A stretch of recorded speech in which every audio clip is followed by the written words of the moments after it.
Tanjug aplikacija. Prvi saznajte najtačnije informacije. Besplatno na Google i App Store-u.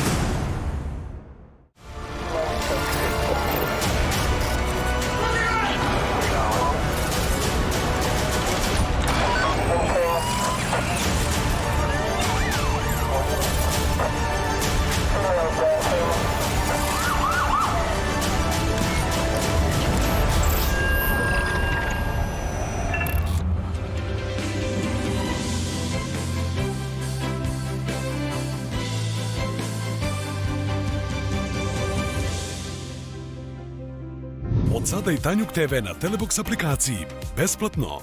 Gledajte šta želite, kada želite i gde želite. K1, Kazbuka, TV Doktor i Tanjug TV na Telebox aplikaciji. Dostupno na Google Playu i na Apple Store-u.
Tanjug aplikacija.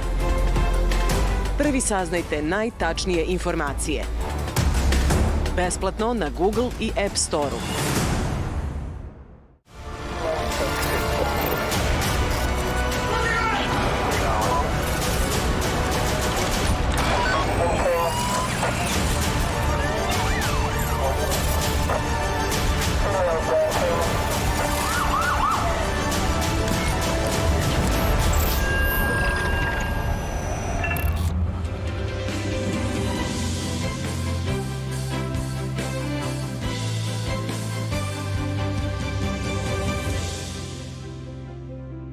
Od sada i Tanjug TV na Telebox aplikaciji. Besplatno.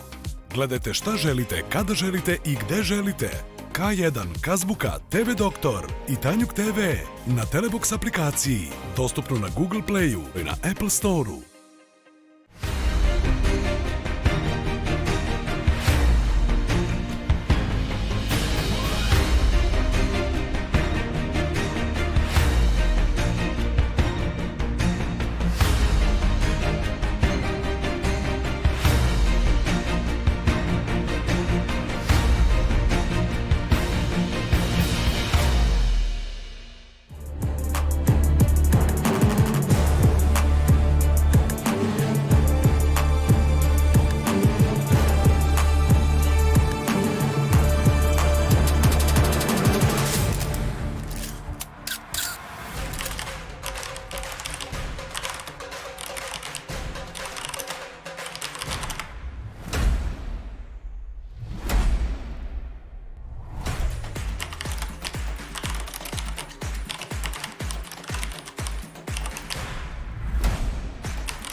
Tanjug aplikacija. Prvi saznajte najtačnije informacije. Besplatno na Google i App Store-u.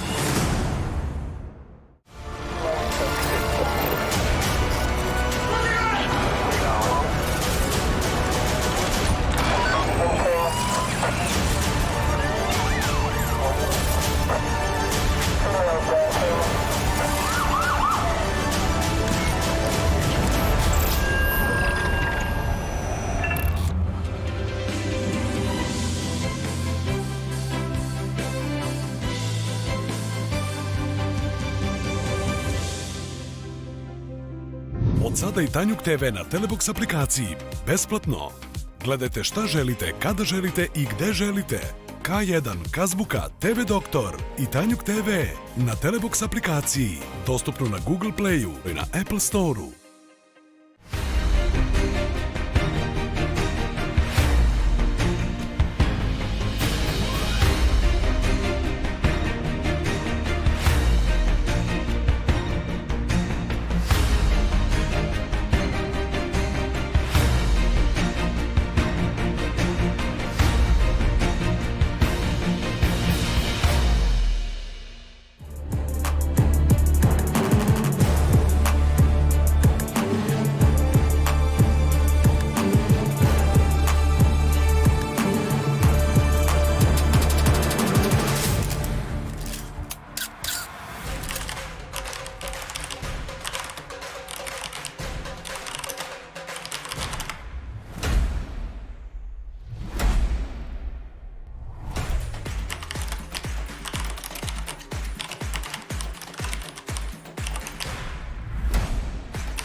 Gentlemen, please welcome the moderator of the next session, Kim Dozier.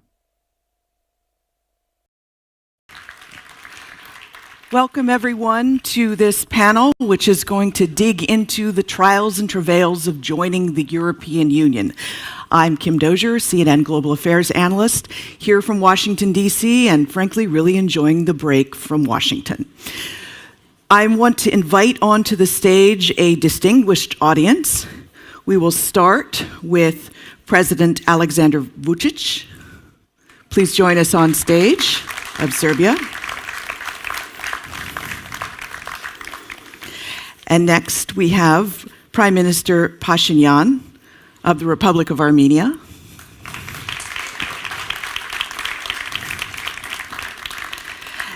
And then we have former Minister Lajčák joining us from nearby Slovakia.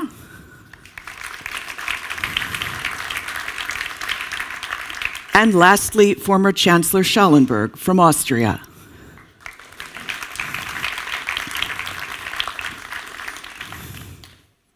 Thank you, sir. Now, I have warned these gentlemen that we are going to have a lively conversation, and as I think that they're shy and afraid to interrupt each other, to flag me, to bring them in. Side note, they're not at all shy. And I want to invite all of you to send us questions by Slido. And what we're going to be looking at is, two of you are trying to join the EU, and two of you have been through that process. So, Mr. President, I'd like to start with you. What is holding Serbia back at this point?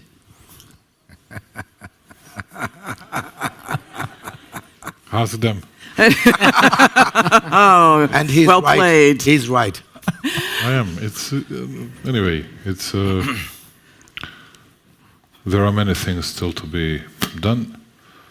People in Europe, they always speak about merit-based, using this kind of phrase, which has actually never been the case.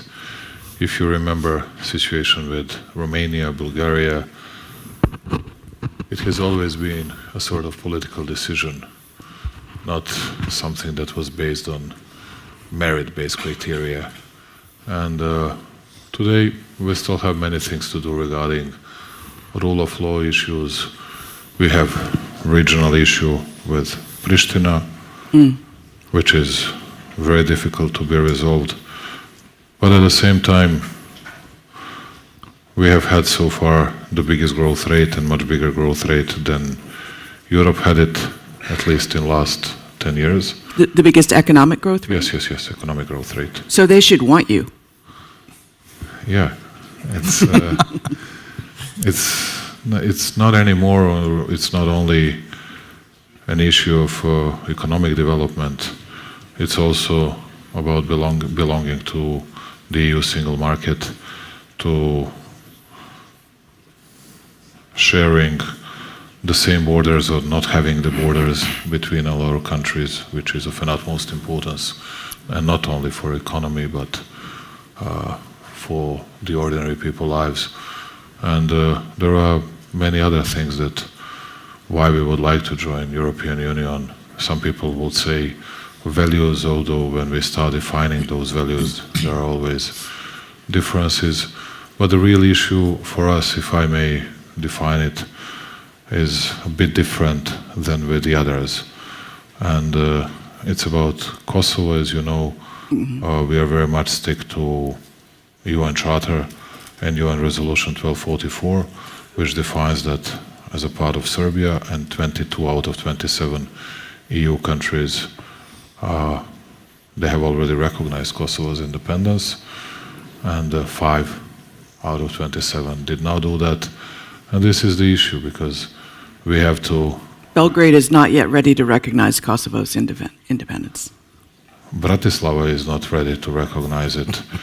Bucharest is not ready. Athens is not ready. Madrid is not ready, and Nicosia is not ready, and it's not ready. It's you know, when you, because, dear Madame Dozier, when you speak about it, and I was mentioning that last year here in Prague, when you speak about, let's say, territorial integrity of Ukraine, and we are firm supporters of territorial integrity of Ukraine, and when you speak about it, and then you speak about violation of UN principles, international public law principles, then you cannot explain to anyone in Serbia, to anyone. It's not about me, it's not about politicians in power. To anyone in Serbia, well, what happened with territorial integrity of Serbia? And we still have Resolution 1244 in effect, and nobody cares about it. So, because there were some other political interests that were much more important to some Western allies than UN Charter and international public law. if I may interject, is this partly why in recent polls Serbians are starting to question whether they want to join the EU? Or is it your closeness to Russia and the Ukraine conflict? Or should I say that you know how to talk to Russia? Well, Russia has traditionally been a friend of our country, and that's not something that is not well known. But I believe that we have had a very principled position on Ukrainian issue. That's why I was emphasizing the fact that we do support UN Charter on that and territorial integrity of Ukraine. It's not about that. And we had the same type of closeness, as you say, 20 years ago, but at that time it was 80% of population in favor of EU. Now it's around 40%, wow, which is twice less. And it's not only in Serbia, you have the same problem in North Macedonia, and you have a big split, big division between Macedonians and Albanians. Albanians are 80% in favor, in North Macedonia in favor of joining EU, and North Macedonians as a nation, they are like Serbs, or even more skeptical about the EU path, which shows that it has nothing in common with Russia, to tell you the truth. It has something in common with our needs, with our expectations, some disappointments as well, and that's it. So what I'm hearing is that it's complicated, and that Armenia might beat you. So with that, you might join the EU before they do. But you also have a bit of a Russia problem. So, Prime Minister, what is holding you back? Nothing is holding us back, because we just adopted a law about the start of the process of accession to the European Union.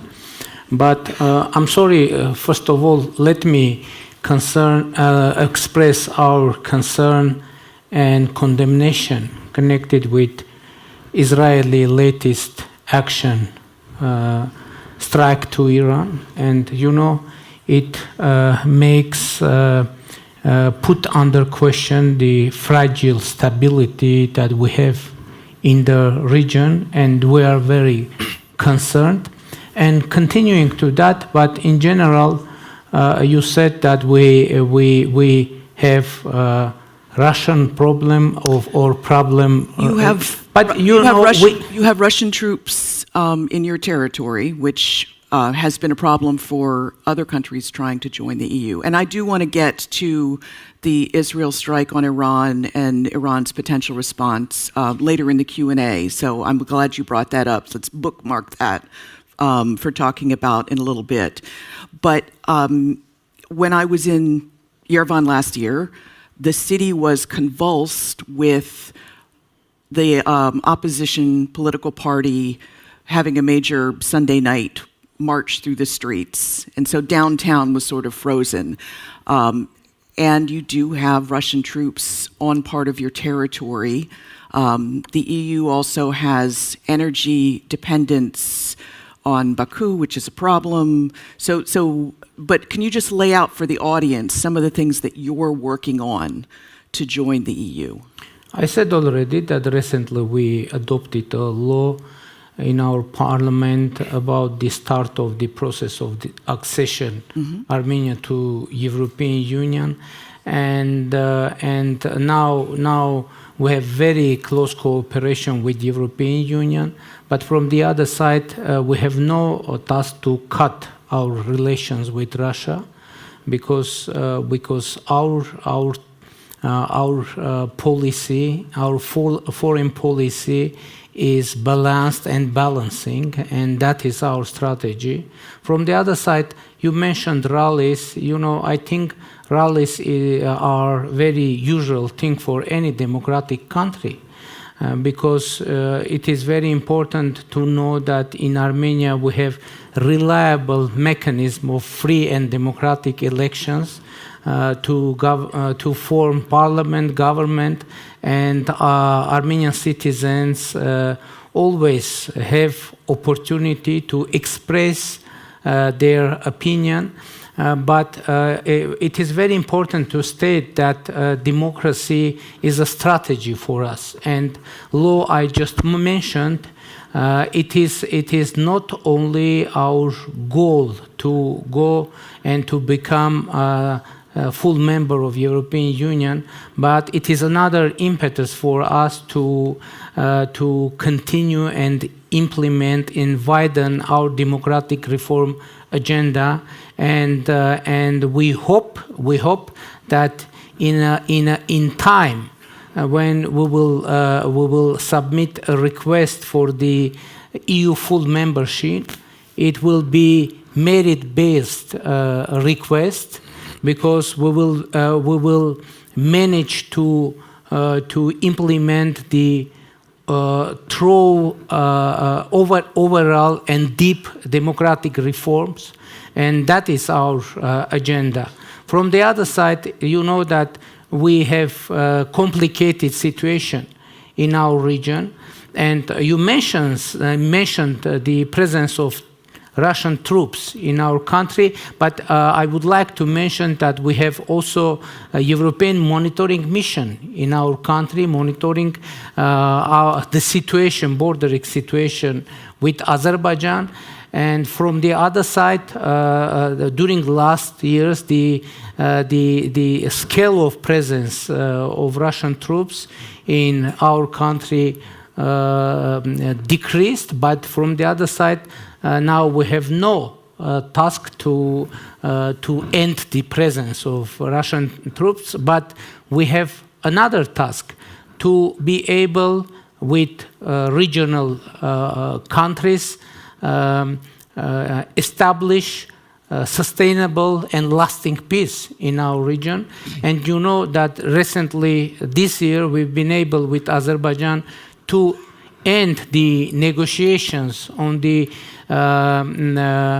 peace agreement between our countries with the positive results. I mean that draft was agreed bilaterally, and bilaterally it is confirmed, and now it is time to sign peace agreement.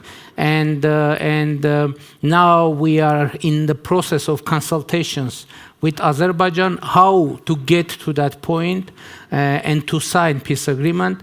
We have stable and good relations with Iran and Georgia, and from the other side, now we have quite active dialogue with Turkey, and we hope that the agreement that we've been able to reach with Turkey in 2022 will be implemented. It is at least partial opening of our border, land border for diplomatic passport holders and third countries' citizens, and I hope that we will be able to implement this agreement. And of course, in general, we understand.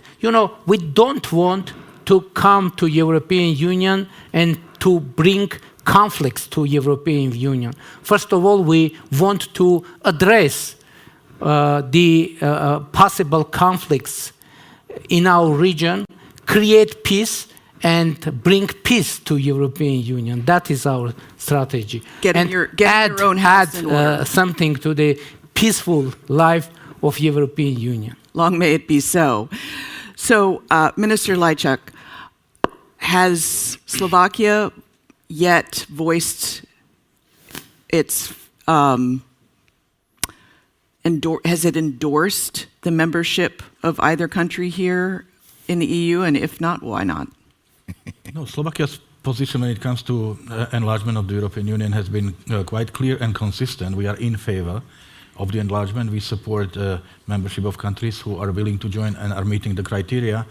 Moreover, since we are part of the group that joined 20 years ago or 21 years ago, there is still a generation of diplomats and politicians who, including myself, who were part of this process, and we are happy to share the experience from the process. So there is no problem with my country. I hear you are pro the enlargement of the EU, yes. And of course Slovakia was one of the fastest to join. So, but have you backed these two individual countries yet? Have you said at the EU level that you want them in particular to join?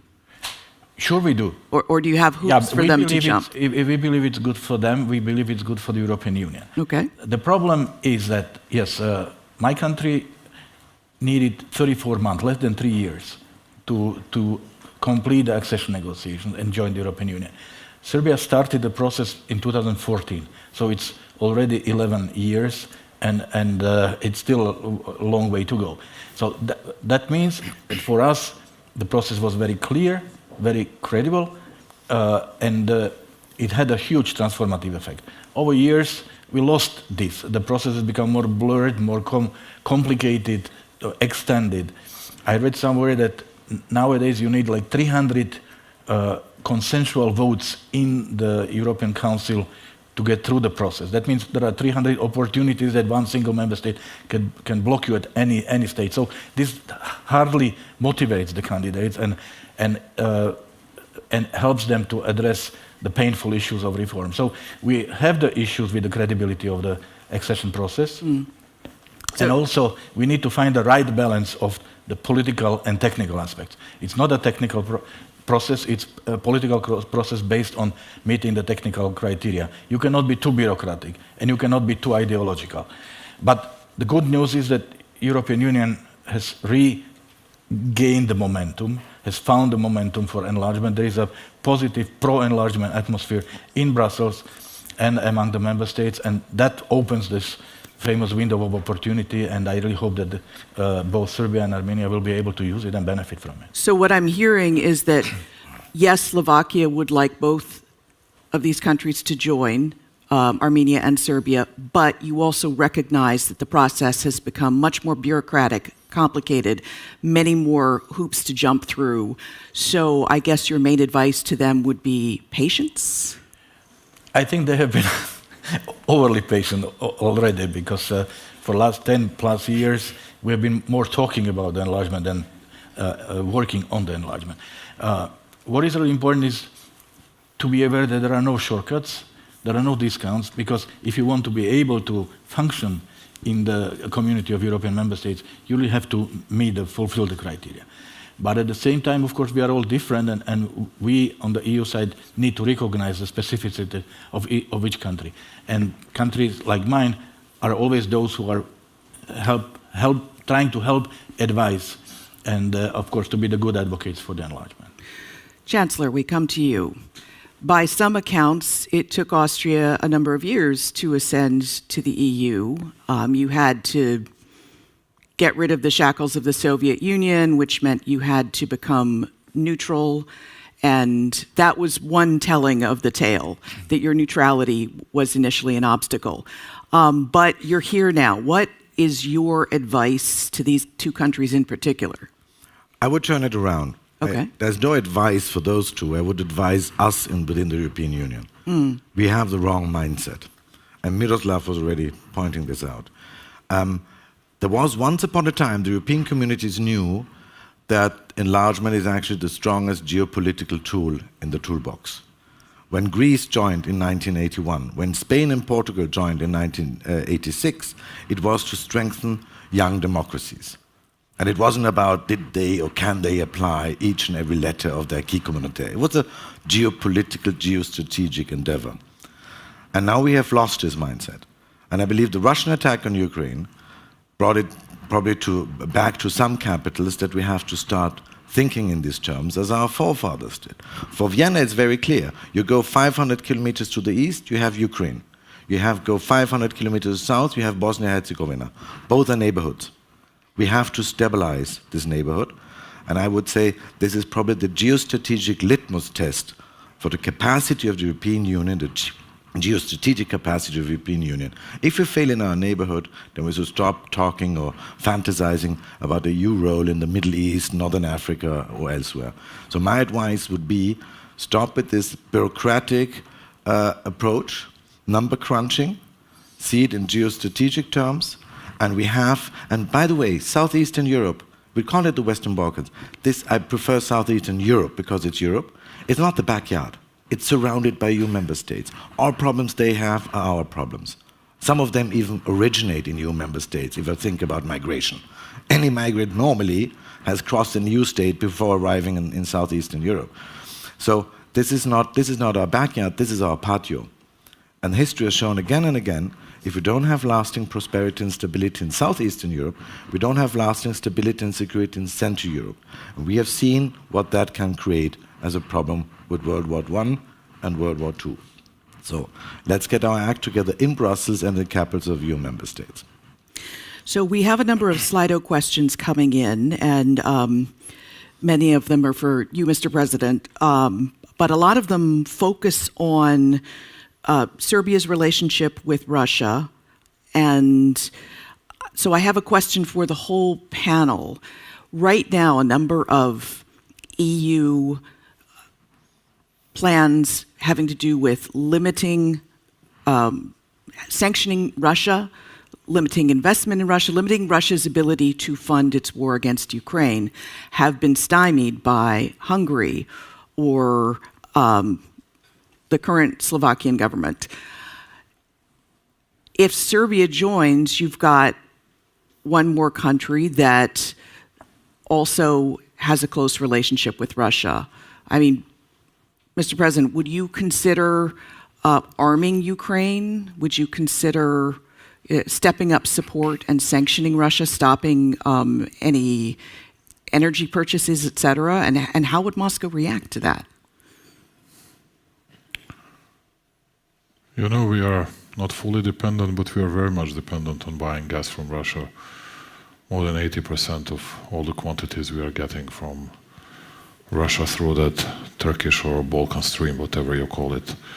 And we tried and we are striving to diversify all the sources, but that will remain so in at least the next 6 to 7 years. And of course, recent reporting has shown that the European Union spent more in buying oil supplies and energy supplies from Russia than it actually gave to Ukraine. So you're in good company. But that first part of my question, arming Ukraine, stepping up your support to Ukraine, as you've said, it is an important issue. I tried to respond to you, but you didn't allow me to finish my... But now I am. Thank you. We have a very good cooperation with Ukraine. I have seen President Zelensky 2 days ago in Odessa. Spoke to him so far 9 times, if I'm not mistaken.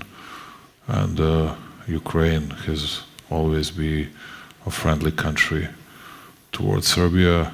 As a matter of fact, they are very much observant on international public law, and they did not recognize Kosovo's independence as well.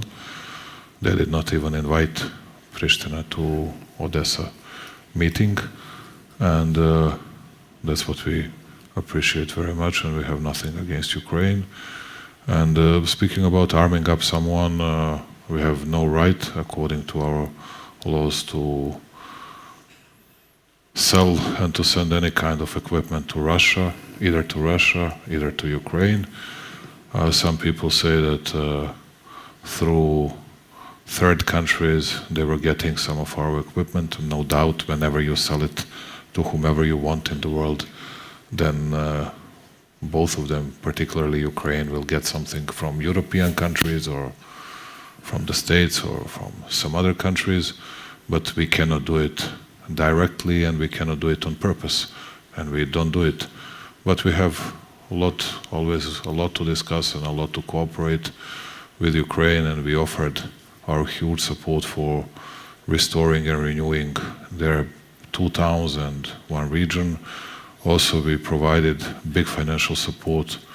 Last year it was tens of millions that we had given to Ukraine as a gift from Serbian government. We're going to do the And same. Moscow has not pressured you to stop this support? I cannot say that they're making big pressure, but whether they are jubilant about it, no doubt they are not. It's not very difficult to conclude, but I cannot say that they make any kind of pressure on this, because we act as an independent, as a sovereign country. But you know, it's this European path. It cannot be like whether you are pro-Russian or anti-Russian. It's not about that, or it shouldn't be about it, because we are not anti-Russians and will never be anti-Russians. But what does it mean, pro-Russian? That we have a good cooperation with them? That's it. We are not small Russians, as many people in the States think about Serbia. We are Serbs. Well, as Vladimir Kara-Murza has reminded me, it's not pro or anti-Russia, it's pro or anti-Putin. Okay. Well, I believe you're much smarter than I am, but it's too simplified. It's too simplified. I think that more important question for us is strategic approach of the European Union. What European Union wants to do with all of us, whether they want us or they don't want us. You know what they invented recently? They always find one country that will object to something in North Macedonia, which is always Bulgaria. They will always have Croatia and some other country that will object on something in Serbia, and it will always be the same response. Let's say, well, we have minority issues, minority problems, or problems with textbooks or whatever else, doesn't matter, but just to hold us and to bring us back. And it's in a way and scoffing us on any single issue that might pop up. It's not something that brings trust and confidence between us. But I believe that more of respect to be shown by all of us. And we have problems. Maybe it's my fault that the European Union is not that popular in Serbia as it used to be. Maybe I should change my own attitudes, my own stances, and to create, at least in a certain way, better or nicer propaganda for European Union. But you mean to sell the prospect of joining the EU, the advantages to your people, economically? No doubt. Yeah. No doubt, economically, politically, in many different ways, and I think that no one can deny it. People, it's an emotional question for us. That's what I wanted to depict in a way, speaking about this territorial integrity issues and some other issues. But just speaking about merit-based approach, and then you're going to say to us that, okay, Tirana and Podgorica are better places than Belgrade, or more developed. No one believes in that. Absolutely, there is no person in the world that believes in that. No one. That believes there are other cities more developed than Belgrade. No one. Hey, come on. It's like I would say Guatemala is... okay, I'm not going to make this kind of comparison. Okay, yeah, I was going to say, that'll get you in trouble. Well, I wanted to get closer to US, but to US borders at least. Okay. But you have bigger mutinies and unrest than Pashinyan in Armenia. Oh, I am not throwing stones from my glass house here. I'm just asking questions. But you're throwing stones in our glass house. Okay. I am a journalist who's supposed to be here just asking tough questions. So I do have, before going to the Prime Minister, Minister Lajcek, Slovakia's last government had a very different attitude than this government, the current government, towards the war in Ukraine and towards many issues, which is one of the reasons we're sitting here in Prague instead of Bratislava. Does the EU have a big enough tent to bring in countries that have a closer relationship with Moscow? You know, I have a bit of a problem with this very simplistic interpretation of the world around us, because the world is not simple, and we should not be making political conclusions on the basis of tweets or media headlines, because, as I said, the life is way more complicated. The slogan or the motto of the European Union is united in diversity. What is really important is you adhere to European norms and values.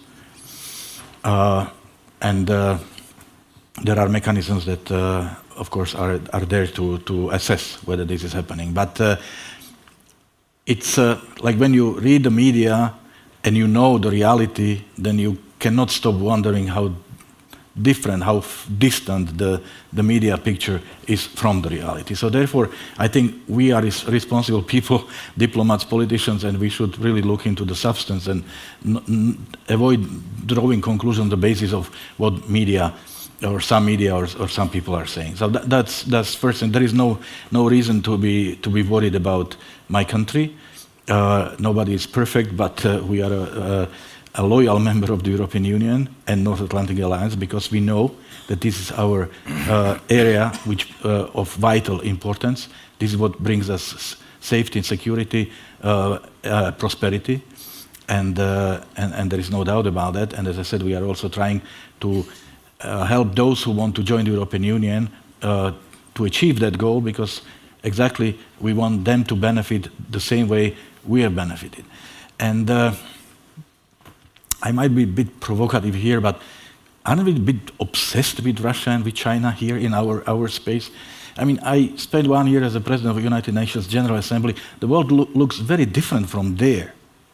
You know, so it's also, and like it or not, Russia and China are realities. And instead of competing in statements, which are changing nothing, maybe we should rather compete in discussing how to deal with these countries. How shall we build our relationship? So, because you cannot ignore them. I mean, they are both permanent members of the United Nations. And when I say that, I will already be labeled and not being anti-Russian or anti-Chinese enough. But we need to stop this madness, for God's sake, because where is this getting us? Look at the world as it is. So probably it's time for some adults to step in the room and to try to be less extremist and more moderate. War is war, aggression is aggression. Russia is aggressor in Ukraine, the war needs to stop, and we want a just peace. Let's be very clear about it. But as I said, I think it's too much propaganda, too much ideology, and too little common sense in all this discourse. Prime Minister Pashinyan, I have a question for you from Slido. And also just a warning to the audience, in about a minute we're going to turn to you for a couple of questions, so put your hands up and I will probably only get to two, so forgive me in advance. The question is Armenia's path to the EU tied to Georgia's? Actually, yes, because you know, in general, we were encouraged by Georgia, who received candidate status for European Union, and that you know, I think made Armenia's perspective to European Union more realistic for our people, for our citizens. And of course, you know, now we have two neighbor countries which are candidates for European Union, Turkey and Georgia. And of course, it would be more realistic for Armenia to become member of European Union, having a neighbor, or to be member of European Union together with neighboring country, because that means to have mutual land border with European Union. Yeah. I have another couple of questions for President Vučić before going to the audience. Two pesky ones. You will consider them pesky. One of them is, you often claim that student protests in Serbia are supported by the West. Whom exactly do you have in mind? And a companion one to that is, how do you explain deportations from Serbia of a number of people because of their support for the students protesting? And I ask this group of questions because it goes to the EU's objections to giving people a democratic voice. You see, for me, it's very important to answer this question. There are protests that are lasting for almost 2 years. But the recent protests actually started 7 months ago. Can you imagine for 7 months that they were blocking all the roads, all the faculties, all the crossroads, all the bridges, whenever they wanted, in a very illegal way, not even announcing, not even declaring, not even asking police when to do it, how to do it, or just letting them know. And we were tackling that issue in a most proper way, without any single intervention of our police, which is totally different comparing to the most democratic countries, so-called most democratic countries in Europe. If you block the highway... Sorry, so-called Muslim democratic countries? Do you mean like Turkey? If Netherlands is a Muslim democratic country, or France, then you're right, but I don't believe in that. When they block, let's say, the highway between The Hague and Amsterdam, they beat them so severely in 1 hour that they cannot recover for weeks, the protesters. If they do it in Germany, if they do it in France, they do the same. We in Serbia, we don't do it. We allow them to protest and to protest and to protest endlessly, and we have no problems with that. But you are deporting some people. You are arresting and deporting some. Are you saying that their issues are valid, but their method is not? Tell me, which people we are deporting? I obviously don't have a list of names here. That's the case always, because that's what Mira was very right, saying, well, that we base many things on Twitter or tweets, posts, or social networks. When we come to the real issues, then it's always there are claims and there are claims.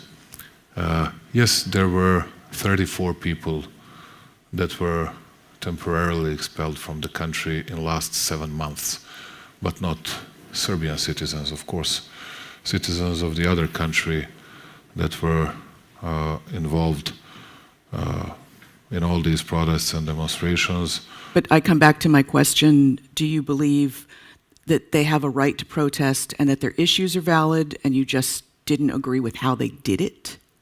No, there are no problems. I don't agree with them on many things, but they have their right to protest. It's a democratic country, and I'm okay with that, and will always be okay with that. But the real issue is what you do when you start your protests, and that's it. That's the issue. All the other issues, I don't see, to tell you the truth. And I saw that they were asking me a question, when we'll have an elections. We'll have an elections either the end of next year or the beginning of 2027. And that's it. We have had elections a year ago, and now we are doing a lot of preparations for a specialized expo in 2027, and we need to do a lot of work. We need to do a lot of work on our EU accession path as well. And then people will say, and people will decide who's going to win and who's going to reign and rule the country in the future.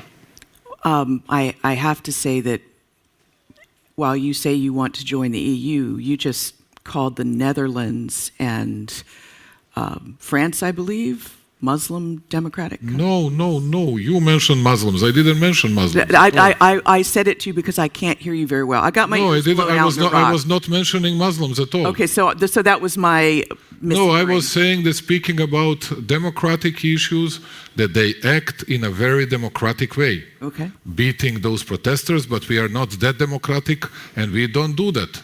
My apologies on stage. I can only. And I was not mentioning Muslims. You were mentioning Muslims. I can only wear one of two hearing aids on stage. Thanks to Al Qaeda, I got my ears blown out in Iraq. My apologies for my error. Just want to take a couple of questions, and we have to keep them brief. The lady right there, and the lady right there. Can you introduce yourself in a brief question?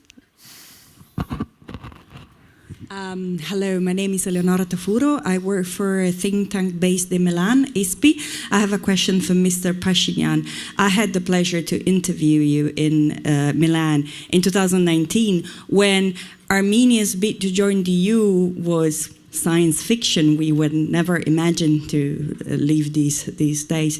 But my question is about Armenia's membership in the Eurasian Economic Union. As you know, this is a very important obstacle to a future membership in the EU. How are you approaching this problem? How are you going to solve this dilemma? Thank you. And I want to take one more question before we answer, since time is short. Thank you. My name is Svetlusha Surova, and I represent Minority Issues Research Institute, headquartered in Bratislava. But I come from Serbia, being Slovak national minority. So just to clarify that, maybe we'll shed a light on the questions that I'll ask. So Sir Lajčák, who is very appreciated, mentioned that we have this madness or obsession with Russia and China. And my question to all of the panelists is, if they think that democratic countries have responsibility to hold authoritarian and totalitarian regimes accountable for breaking, as mentioned here by President Vučić, international law, but also international law not only concerning state territoriality, sovereignty, but also for violating human rights of the citizens of their soils. First, and second, small comment, you said, you asked a rhetoric question, where this has brought us, this obsession with Russia and China. Well, to the war at the border country of Slovakia, to the loss of territory of this country, to the millions deported people, forced people to leave, to thousands of killed people. Sorry, there's got to be a question in your question. And a last question for President Vučić. I cannot discriminate him here. Yes, you said you don't allow protesters to protest, that you don't beat. Sorry, that we've got enough questions. So thank you. So, Prime Minister. Thank you for the question. Of course, we understand that we can't be member of Eurasian Economic Union and European Union at the same time.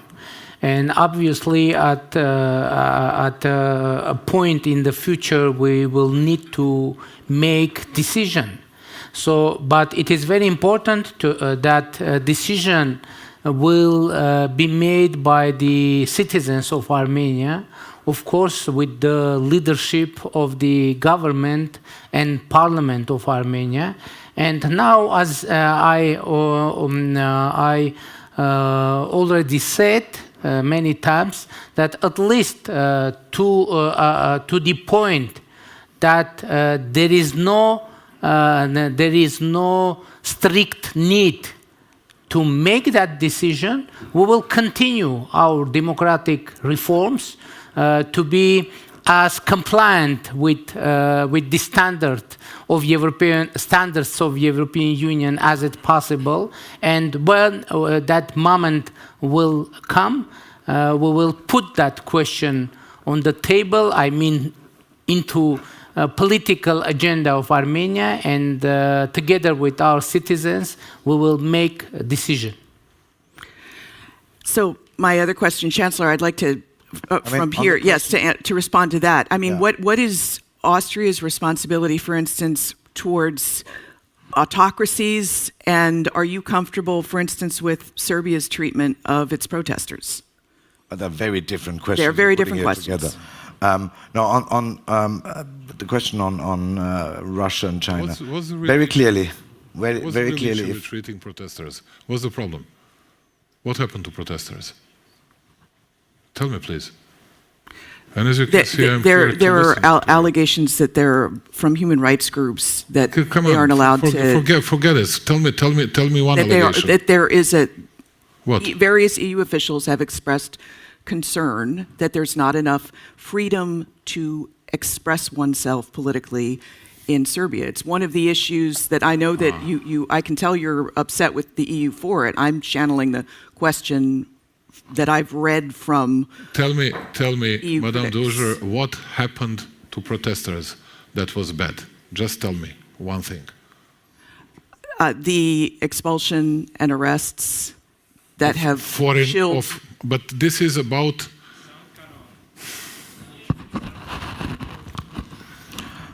I mean, sorry, Alexander. No. Everything is okay, Alexander.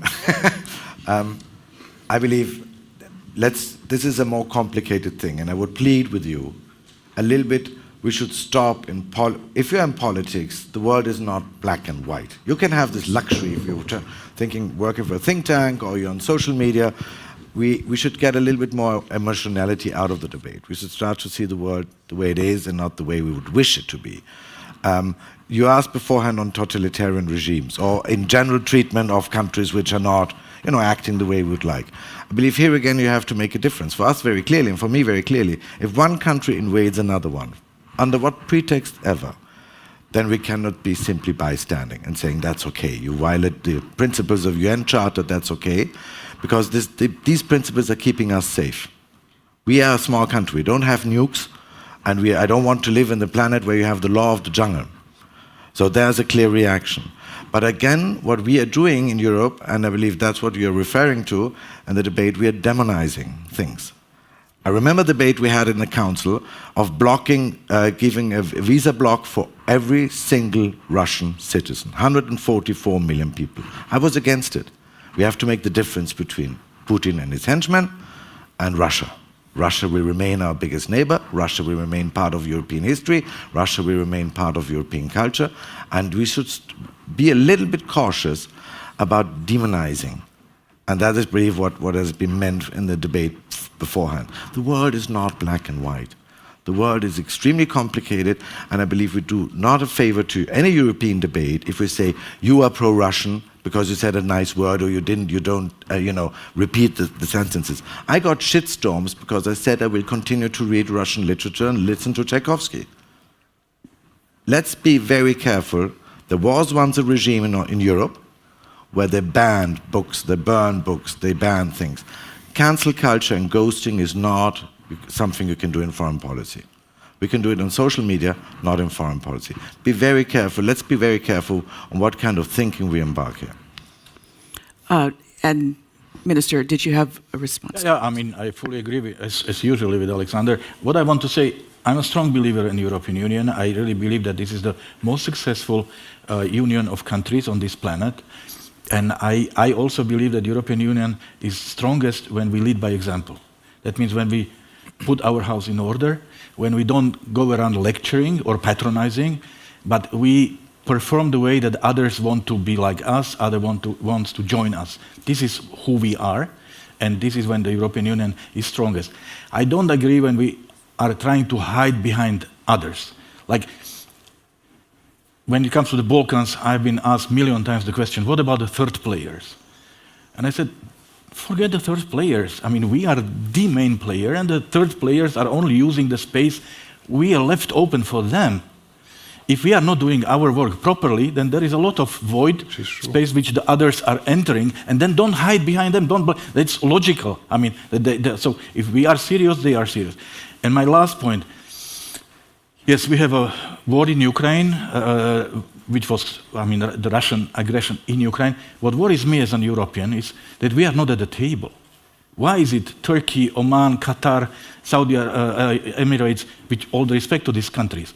But why the European Union is not at the table? Why nobody is asking us for our opinion? So that means if we are doing everything right, then we would be at the table, which we are not. So I'm a professional diplomat.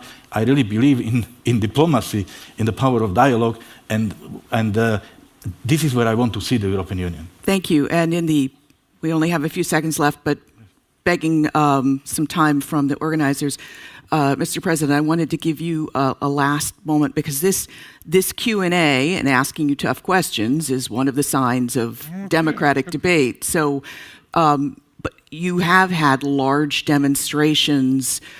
Are you, even if you don't like the manner of what they're saying, what do you think of what they're asking for? Well, at the beginning they were asking for responsibility of the people they saw, or they felt that those people were accountable for the canopy fall that happened in Novi Sad, which was a terrible accident. Now they have different approach and different demands, totally different, something that they were strongly against 6 months ago. That's how it goes. But you know, seeing all the demonstrations all over the world, this is... Would you like to open a dialogue with them? Are you in dialogue? I have already offered that 10 times from the very beginning. At that time they were saying it was not my competence and my authority. Now they came to me recently saying it's your competence, it's your authority, call for elections, that's it. You know, they change their attitudes almost on a daily basis, which is okay. I have no problems. Democracy is messy. On that note, I want to thank all of you and the audience for engaging in a very lively debate. Thank you very much. Thank you.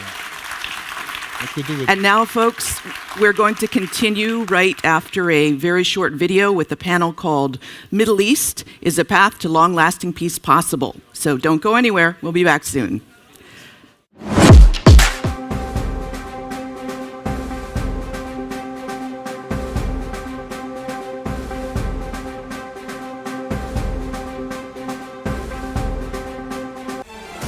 Tanjug aplikacija. Prvi saznajte najtačnije informacije. Besplatno na Google i App Store-u.